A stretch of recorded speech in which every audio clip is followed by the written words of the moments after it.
Assalamualaikum warahmatullahi wabarakatuh. Semoga semua dalam keadaan sehat, lancar, dan tetap semangat ya buat Sobat Kreatif dimanapun berada. Baiklah Sobat Kreatif, sebelum kita mulai belajar bareng lagi di kesempatan kali ini, saya ucapkan banyak terima kasih ya buat support doa dari semuanya pada channel sederhana ini, dan sudah mau menemani saya belajar untuk sejauh ini ya. Semoga apa yang kita pelajari dan apa yang kita bagi bisa jadi manfaat yang jauh lebih besar buat generasi kedepannya ya, insya Allah. Amin. Dan mohon maaf untuk setiap komentar, request, dan pertanyaan yang belum sempat saya respon ya Sobat Kreatif. Dan update video yang sedikit melambat ya untuk sekarang-sekarang. Semoga bisa dimaklumi oleh semuanya ya, karena memang ada sesuatu yang harus saya dahulukan terlebih dahulu. Tapi insya Allah tidak akan ada jeda untuk kita belajar terus ya dalam hal apapun. Karena tugas sejatinya manusia setiap waktunya untuk terus belajar ya, untuk terus belajar lebih baik. Oke, dan baiklah Sobat Kreatif, jika di kesempatan sebelumnya kita sudah belajar bareng ya tentang teknik-teknik sederhana pada pengelasan MMA, lasmik, pembuatan alat-alat sederhana, tutorial, dan lainnya ya. Di kesempatan kali ini saya akan coba belajar bareng lagi ya cara menguasai teknik dasar pada pengelasan TIG atau argon. Semoga bisa bermanfaat ya Sobat Kreatif dari apa yang kita tonton hari ini.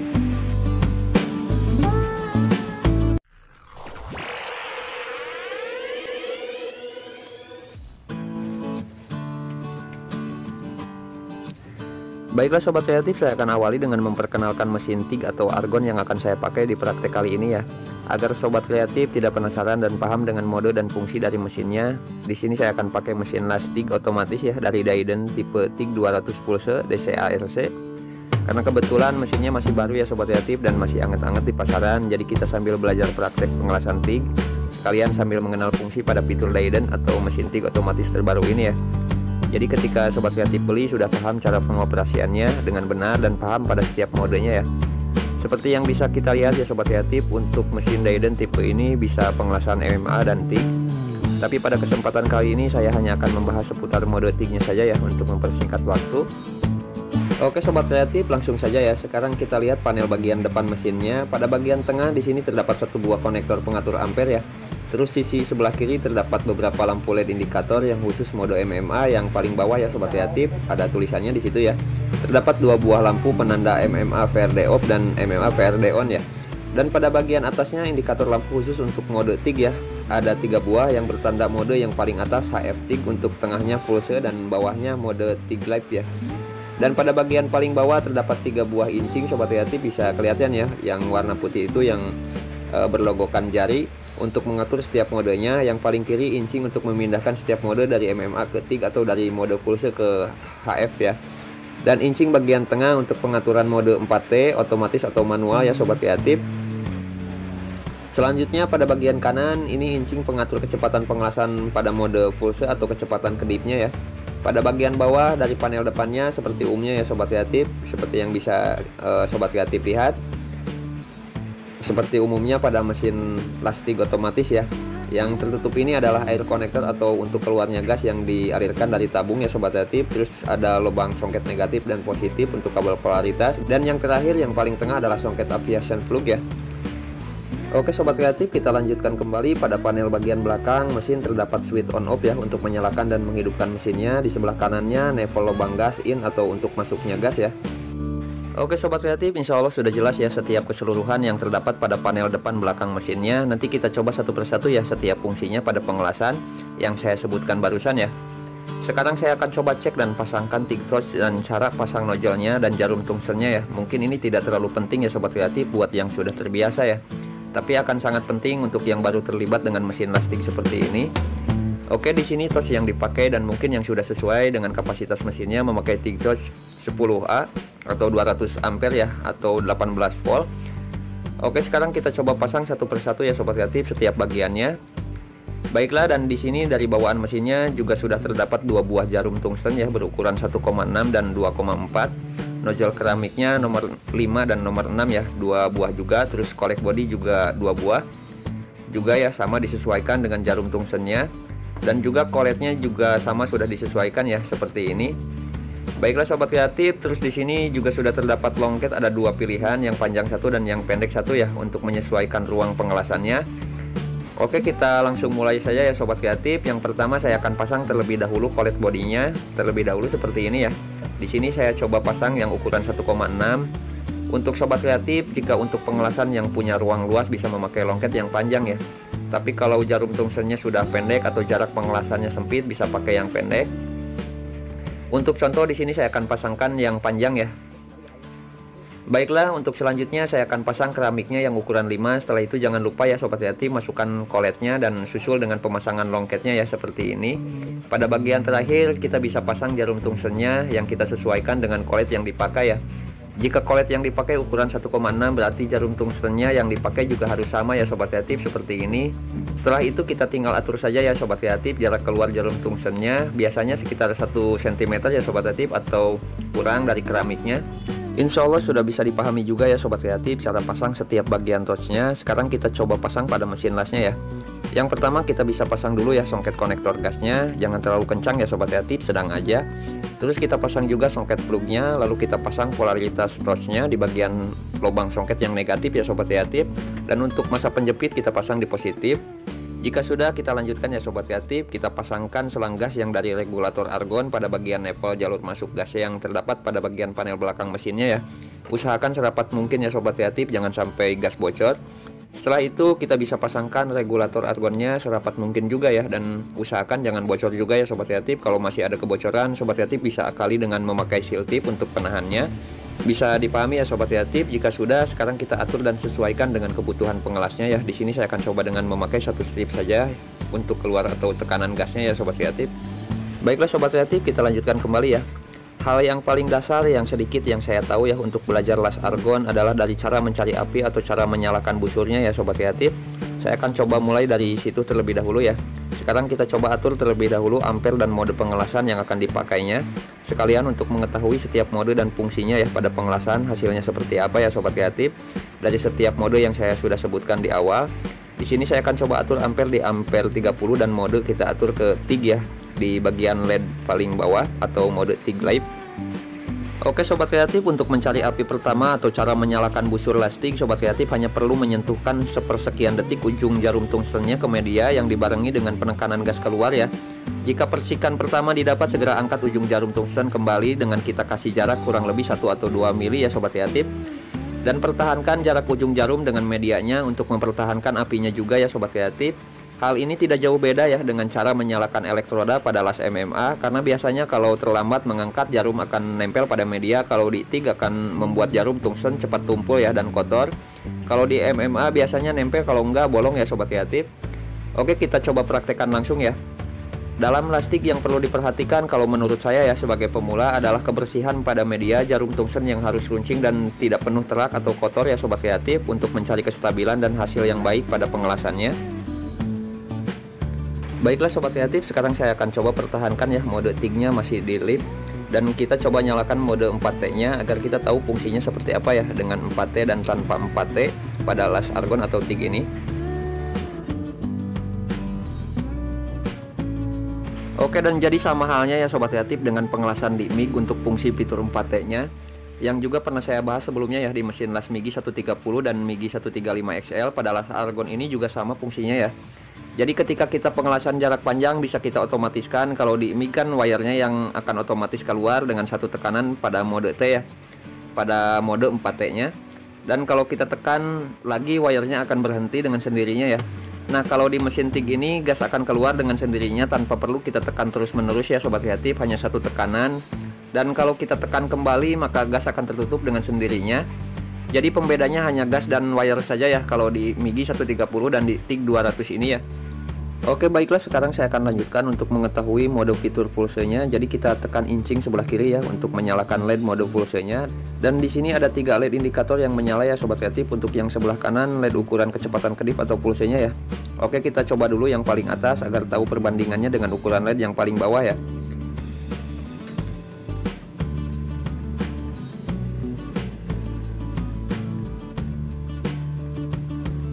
Oke, dan jadi ketika kita pakai dalam pengelasan, api yang keluar akan otomatis berkedip dengan meninggalkan bekas lasan yang sesuai dengan kecepatan kedipnya ya sobat kreatif, seperti ini. Sekarang kita coba ke pilihan yang paling bawah ya.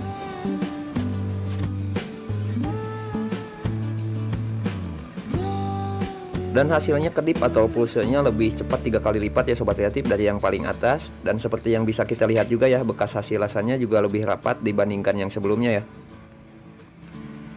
Baiklah, dan sekarang saya akan coba fitur terakhir dari mode TIG-nya ya sobat kreatif, dan kita pindahkan dulu ya ke mode TIG HF atau LED paling atas sebelah kiri ya.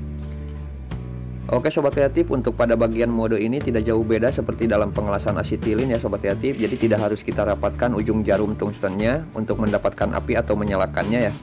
Kita hanya perlu mendekatkan ujung jarumnya saja ke media dengan jarak 2 atau 3 mili ya, yang dibarengi dengan keluarnya gas. Maka kita sudah bisa mendapatkan api atau menyalakannya ya sobat kreatif. Itu disebabkan karena percikan kecil yang keluar dari ujung jarum tungstennya ya. Sama halnya juga ya, kalau di asetilin kita perlu mendapatkan starter dari percikan korek atau bara, dan sama juga tidak ditempelkan ujungnya ya. Dan pada mode ini berbeda dengan mode pertama atau mode lab ya, yang memerlukan ujung tungstennya menempel terlebih dahulu ya sobat kreatif. Oke sobat kreatif, sekarang kita coba mode HF dan mode full nya kita hidupkan berbarengan ya, seperti ini. Mode full shell akan tetap seperti biasa, hanya berkedip otomatis sesuai ukuran, dan pembedanya dengan ketika kita menyalakan mode live dan full shell hanya dari awalnya saja ya. Ada yang dirapatkan, dan mode HF dikasih jarak renggang ya sobat kreatif. Untuk sejauh ini insya Allah bisa dipahami ya sobat kreatif maksud dari semua fitur TIG-nya pada pengelasan dan fitur pada mesin Dayden TIG 200 full shell ini ya. Ini bukan review keseluruhan spek alatnya ya sobat kreatif, hanya sebatas perkenalan singkat dengan setiap mode yang terdapat pada mesin yang akan saya pakai agar sejalan dengan tema tontonan kita kali ini ya. Jika ada yang masih banyak yang terlewat tentang spek mesin lasnya yang saya pakai, next time kita lanjutkan kembali untuk memperinci setiap bagian dan termasuk performa dari mesin lasnya seperti apa ya di kesempatan lainnya insya Allah. Baiklah, dan sekarang saya akan coba fungsikan pada pengelasan sambungan ya sobat kreatif untuk setiap modenya. Dan di sini saya akan coba tidak memakai kawat argon atau kawat bantu untuk pengelasannya ya. Oke, dan hal sulit yang akan dilewati pemula seperti saya biasanya dari penyantuman pertama ya sobat kreatif tanpa kawat bantu. Dan caranya yang biasa saya pakai untuk menyantum atau menitik tanpa kawat bantu atau kawat argon dengan cara melelehkan satu bagian sambungan ya sobat kreatif, terus lelehannya kita tarik perlahan pada sambungan lainnya. Dengan catatan jarak harus benar-benar rapat ya, sama halnya dengan penyantuman asetilin atau karbit, atau dengan kita menyolder timah tino ya pada elektronik. Tidak jauh beda dengan penyantuman TIG seperti ini ya. Untuk bahasa mudahnya yang saya maksudkan, jadi kita mengandalkan lelehan media untuk penyatuannya ya sobat kreatif, sedangkan kalau dengan kawat bantu kita mengandalkan lelehan kawat bantunya. Terus pada MMA juga sama ya, kita mengandalkan lelehan kawat elektrodanya yang terbakar plug untuk menyatukan kedua bagiannya ya sobat kreatif. Insya Allah bisa dipahami ya dengan apa yang saya coba uraikan. Oke, dan sekarang kita coba pengelasannya ya dengan ditarik langsung tanpa kawat bantu ya sobat kreatif. Sobat kreatif kalau mau mencobanya hanya cukup mempertahankan jarak jarumnya saja dan apinya agar tetap stabil ya, dengan kita tarik perlahan mengikuti setiap lelehannya.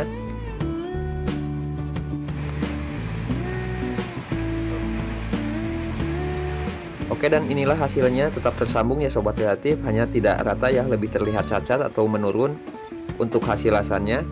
Ini mungkin bisa disebabkan dari terkikisnya media ketika meleleh ya untuk tersambung, dan jadilah lebih menurun ya hasilnya seperti ini. Dan itulah salah satu pentingnya kawat argon atau kawat bantu dalam pengelasan penyambungan seperti ini ya sobat kreatif.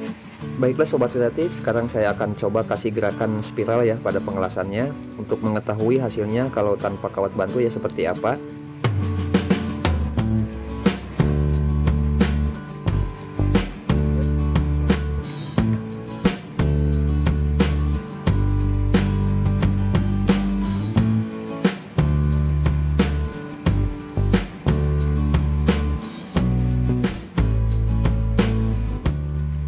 Oke, dan untuk hasilnya lebih melebar ya sobat kreatif dan sedikit lebih halus daripada yang ditarik langsung yang di awal ya, hanya tetap menurun atau tidak rata ya. Jadi kesimpulan yang bisa saya ambil, pengelasan TIG seperti ini pada sambungan media tipis seperti ini ya, sangat dianjurkan dengan kawat bantu, sama halnya dengan asetilin ya sobat kreatif. Karena kalau kita lihat ya, meskipun dapat tersambung dengan baik, hanya bagian sambungan akan lebih tipis ya, karena kikisan dari lelehannya, dan akan sulit mempoles atau memfinishing, apalagi pada pengelasan stainless yang membutuhkan finishing ekstra ya untuk hasil yang lebih baik. Sekarang kita coba mode full nya pada penyambungan media ya, kita samakan juga tanpa kawat bantu untuk mengetahui setiap perbedaan dari praktek kita kali ini ya.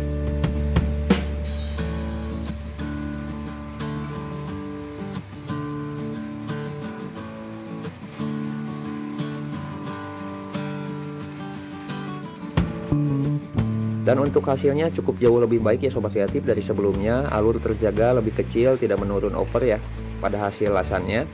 Dengan pengelasan memakai mode pulse ini hanya tetap ya selama pengelasan pada pembuatan seperti pagar stainless dengan media bahan tipis atau lainnya yang memerlukan finishing yang rata, tidak dianjurkan tanpa kawat bantu ya sobat kreatif. Mungkin untuk pengelasan frame dengan media tebal sangat cocok ya dan akan terlihat sangat rapi ya pengelasan dengan mode pulse ini. Oke sobat kreatif, dan yang paling terakhir saya akan coba pengelasan metode titik ya. Dalam metode ini sobat kreatif bisa pakai mode 3HF untuk ampernya. Bisa atur lebih besar ya untuk mempercepat lelehannya. Sobat kreatif bisa atur di 90 atau lebih, disesuaikan saja dengan kemampuan lelehan pada ketebalan media lasnya. Di sini saya akan pakai ampere di 110 untuk pengelasan media ketebalan 1 mm ya. Dan untuk tekanan gasnya saya pakai masih di 1 strip ya sobat kreatif. Oke, dan untuk metode 4T nya kita matikan, jadi kita harus pakai yang manual ya sobat kreatif untuk memakai metode pengelasan titik seperti ini ya. Dalam pengelasan metode seperti ini usahakan tidak terburu-buru ya sobat kreatif dalam pengerjaannya, santai saja untuk mencari hasil yang baik. Oke, dan apakah pengelasan argon harus tetap pakai kawat las atau kawat bantu untuk hasil yang baik? Tentu tidak ya sobat kreatif, tergantung pada pengelasan seperti apa yang kita pakai ya. Karena seperti yang kita ketahui dalam pekerjaan yang memakai pengelasan TIG atau argon seperti ini tidak hanya di pengelasan semacam pagar, rak, balkon, kanopi dan lainnya ya. Tapi banyak sekali seperti pengelasan knalpot, aksesoris, frame kendaraan dan lain-lain ya sobat kreatif. Ada yang membutuhkan kerapihan dari alur lasannya yang dihasilkan, ada juga pekerjaan yang menuntut tak terlihat alur lasnya ya, yang rata seperti itu. Ada yang membutuhkan alur kecil, ada juga yang membutuhkan alur yang lebar, sama halnya dengan las listrik juga ya. Intinya setiap mode fitur sudah didesain untuk setiap kebutuhan pada pekerjaannya, tinggal kita saja yang menyesuaikan seperti apa pekerjaan dan tuntutannya ya, dan hasilnya. Oke, dan mungkin kurang lebih seperti itu sedikit yang saya tahu tentang lastik atau argon ya sobat kreatif. Semoga bisa bermanfaat dan jadi penambah semangat buat semuanya yang sekarang sedang mendalami teknik las. Mau itu lastik, gelas karbit, asetilin atau MIG ya, dan MMA atau lainnya juga. Next kita pelajari lebih dalam lagi bersama-sama ya di kesempatan lainnya. Kita tidak perlu harus jadi ahli sobat kreatif untuk mencapai permukaan, kita hanya perlu paham setiap dasar yang harus dilakukan. Kita hanya butuh niat yang besar, rencana yang tidak standar, dan harus tetap sabar ya. Jadi tetap semangat untuk semuanya. Assalamualaikum warahmatullahi wabarakatuh.